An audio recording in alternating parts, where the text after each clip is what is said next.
Jim Dowson here, your guest presenter with the Daily Templar Report. Who else brings you stuff daily? We do.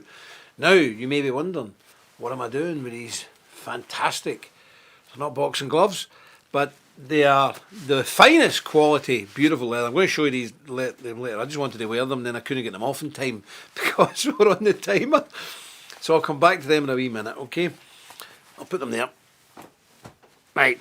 Now, first of all, I want to thank each and every one of yous who came through for our dearly departed Brother Nev, Axeman Nev.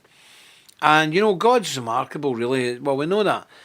But almost to the penny, that money was raised for his interment. Quite incredible, because he'd already paid some, remember, but the balance was quite incredible how that was done. It was fantastic. It was divine, because God always gives you just enough, never too less or too much, just enough. And that, to me, showed that God was in that. And I'd like to thank each and every one of you who went out and helped to show our love and affection, not just to Nev, but to his family. And remember the grandkids, Sophie, Louise and Arthur, and Karen and Sharon. I just spoke to them before I come on air there. They're getting on with stuff now. But you know, I forgot to mention yesterday, Nev actually in his young day was he was a Royal Marine. I was a Royal Engineer. Nev was a Royal Marine in his young days, so he served his country in a tough outfit, the Royal Marines. Isn't that wonderful? Yeah, of course you can, Jake. Of course you can. So it's absolutely fantastic. And I was just talking to his daughter, who's also one of us, and she was saying Nev has given instructions not to be spending fancy money on big funerals and all the rest of it, but rather than just concentrating and getting them interred in the chapel. So at some point, maybe when the weather lifts a bit and the COVID restrictions are over, we will definitely organise that, and we will bring the Grand Prior over to us here, and we'll bring possibly one or two over from Poland or Hungary or something like that, and we'll send Nev into the Magdalene Chapel for the glorious dead in great Templar style. We'll have the chanting, we'll have a procession here, the whole works. It's going to be marvellous. And he'll be the first person to be interred in the chapel.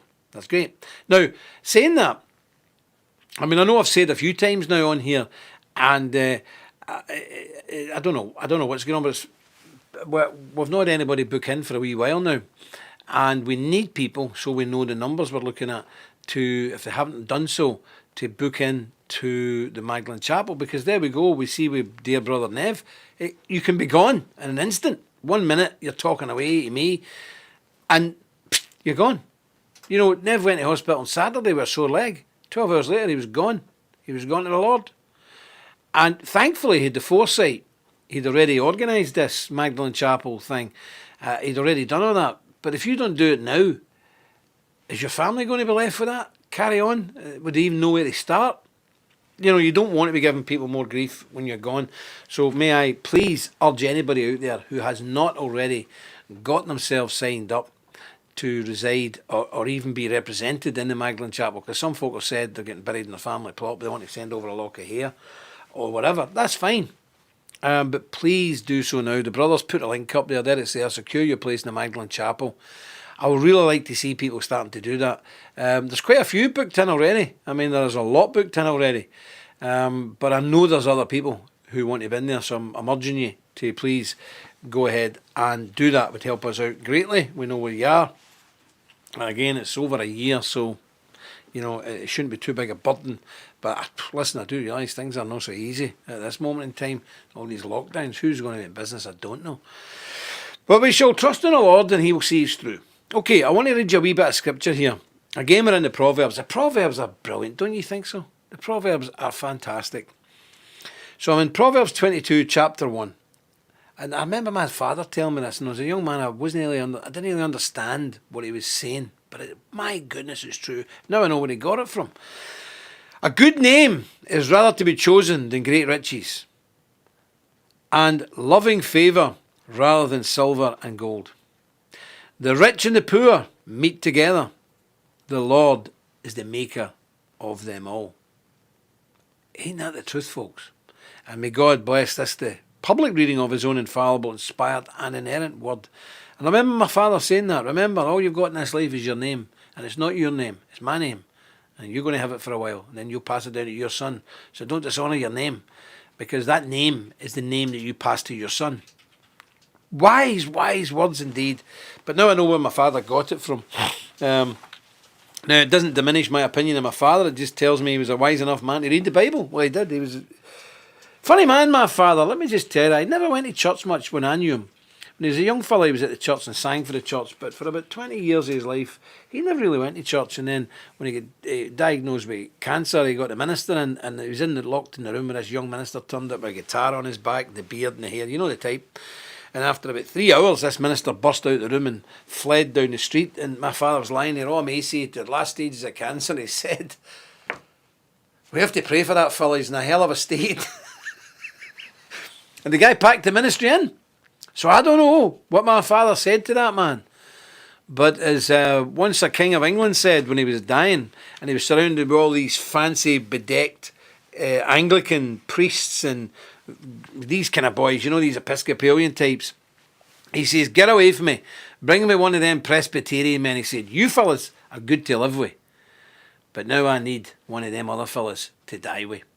Because them boys, they just let you away with anything and they tell you anything. They tell you anything you want to tickle your ears." And that's what he said. "Get away from me. Bring me one of them strict, stern men. You fellas are good to live with. But these men, I need drown me when I'm going to meet my maker." So, there we go.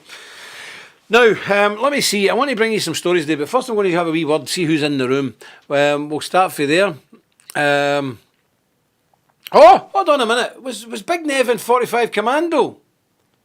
I never knew that. Nev was in 45 Commando. Oh, I know some tales with them because I've done a bit of serving with them, and the engineers, we trained a bit with them. Was it the engineers, the TA? I can't remember. TA, I think. We done work with the 45 Commando because they were based in Arbroath in Scotland. And I remember one night being with the 45 Commando, and the bar woman was a wee bit cheeky with him. Maybe shouldn't tell us story, brother, should I? Well, anyway, it was when I was a young fella and a bit wild. We were drinking with the 45 Commando unit. I wonder if Nev was there. This is about this is way back in the 80s. And then boys went away up to Arbroath to go back to their barracks. Well, when they got back there, they went for a wee drink. And in the pub they went to in Arbroath, the bar woman was a wee bit cheeky with them because they were a wee bit worse to wear because they were drinking with us earlier. Anyway, the woman went away to her bed, said to them, "Right, pub shut, off you go," and everybody left. They sneaked back in the pub and dismantled, with the help of some Royal Engineers I may add, dismantled their entire bar and built it outside in the car park. And proceeded to carry on drinking. It went 2 a.m. with our entire bar dismantled. Took out our bar, took out the pub and rebuilt in the car park. So that's the story about the 45 Commando boys. They were a wild bunch of men, I'll tell you that. They were feared throughout the world. And our brother Nev, do you know, I'm even more proud to know Nev now was in 45 Commando. Because I'll tell you, they were like US Special Forces. Commandos, 45 Commando unit. They used to train up in the Highlands of Scotland. Fantastic unit. Oh, that's great that Nev was one of the boys. Good. Well, listen, Ryan McGinley. Let me see. I'll start for there. What do I see there? Lady Rotha, Ryan McGinley, Geminus Fortumus. Who else do we see? Anybody else? Colette Whitney, very kind. How are you? Very good indeed. Scorpion's in the room. Yep, I see the Scorpion. I see Nick in the room. How you doing, Nick? Karen and Charn, obviously, God bless you. 45, that's great to know that. William Petit, how are you, brother? How are you? Good to see you back in the room again. And God bless you. And God bless all my friends in West Virginia. Lovely to see you, brother. Missed you. Geminus Fortuminus is in the room. Brilliant stuff. William McGinty. Is that a new one? McGinty. Used to work with somebody called McGinty from Scotland. Alan McVicker. Don't like that. What's he saying? Oh, that needs to go. Yeah, well, you can't use language like that. Alan, not very good. Anyway, Triple Nickel, how you doing? Natasha M, hello. Ben Portugal, hello, how you doing? There's a few folk there. Listen, should we make a start? Because I've got quite a lot to go through here today. I want to bring you a wee story here about France. How France How fast is France's Muslim population growing? Now, let me read some stories here. The French identitarian news aggregator Fidouche has charted the dramatic growth in newborns with Islamic first names from around 2.5% in 1969 to 21.5% in 2019. So it'll be up now. So basically we're looking at a quarter of the population. Friedrich also found out that 31.5% of newborns were tested for sickle cell in 2010, rising to 39.4 in 2016. If a fifth of the newborns in France are Muslim, it is plausible that 1/3 of newborns are non-European. So that's 30% are non-European, but 20% are Muslim. The agency collecting national sickle cell statistics were shut down in 2018, and there was talk of universalising tests regardless of ethnic origin. The French authorities claim these measures have nothing to do with nationalist use of these figures. See, this is it. You're not allowed to comment now on ethnicity or religion anymore. They try to hide it from everybody in Europe because we are being outbred at an alarming rate, so nobody talks about it anymore. Mainstream pollster Jérôme Fourquet, using the same technique in his remarkable bestseller, The French Archipelago, The Birth of a Divided and Multiple Nation, Fourquet had found that in 2015 some 18.5% of newborns were given Muslim first names. The figure for Muslim first names is not perfectly precise because of the problem of mixed names and the growing percentage of rare names, which are difficult to classify, which Muslims seem to have a predilection for. As such, the real percentage of Muslim newborns may actually be around 25% of all the newborns born in France. A quarter of them are Muslim, people estimate. I would say it's more than that. Recent polls have highlighted the stark divergence in values between young Muslims and Europeans in France. 66% of young Muslims want insulting Islam punished by law, and 26% do not oppose the assassination of cartoonists mocking Muhammad. 2/3 have French people consistently say there are too many foreigners in France. Well, I'm afraid it's too late now. I want to show you something that's going to cause the trouble, because France now has thought, we need to do some of this. And Macron, who's an elitist, who's a liberal, total liberal, now he's clamping down on mosques. But this is the trouble with the liberals. They're so stupid. They're so out of touch with normal people and religious people because they don't understand religion. I would say this is the most stupid and disastrous and potentially lethal thing that anybody could do. And I want to show you this video.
So what's happening there is the French authorities, the police, are in a mosque, dragging people out the mosque because they're shutting mosques down, dragging people out. And you might think, yeah, great, whoa, wait a minute here. Somebody starts dragging my fellow Presbyterians or Baptists or even Roman Catholics out of their churches. I'll tell you, this whole place would erupt. If you started that in Ireland, you would have war. Not next week, you would have war. 5 minutes. War. People would be on the streets with guns. Do you think the Muslims are going to take this?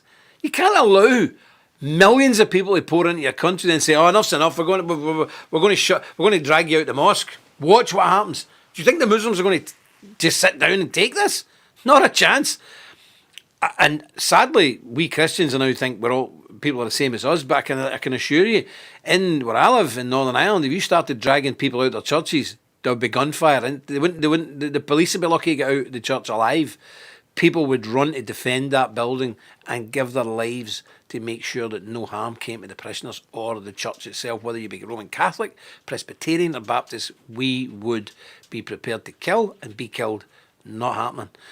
The Muslims, I would say, are of a similar bent. So, deeply stupid, but again, this is what liberals do. They cause the trouble and then try and fix the trouble and make it 10 times worse. We need to shut the gates. And again, 25% of newborns in France being Muslim.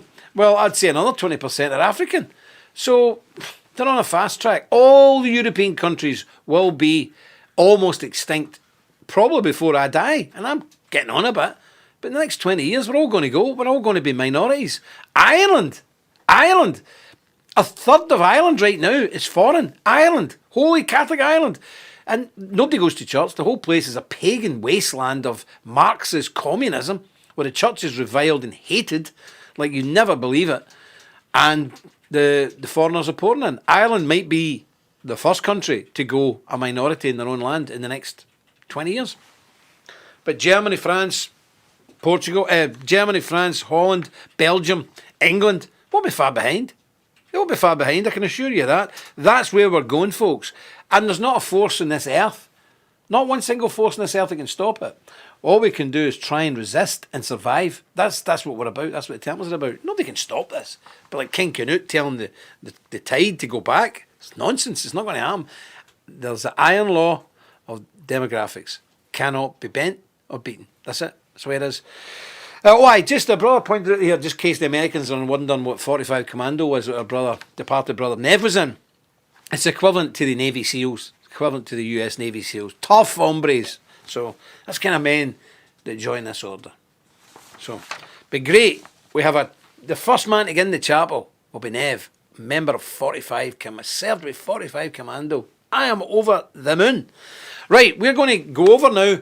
Right, so everybody get ready. We're going over to Purged.tv. Purged.tv, because we want to talk about a big riot in America and there's a bit of shooting and all that. There's no chance that YouTube would allow this. So we're going over in a wee minute. Do you want me to count down again, bro? Although I can't work my fingers, so I'll just do it normal.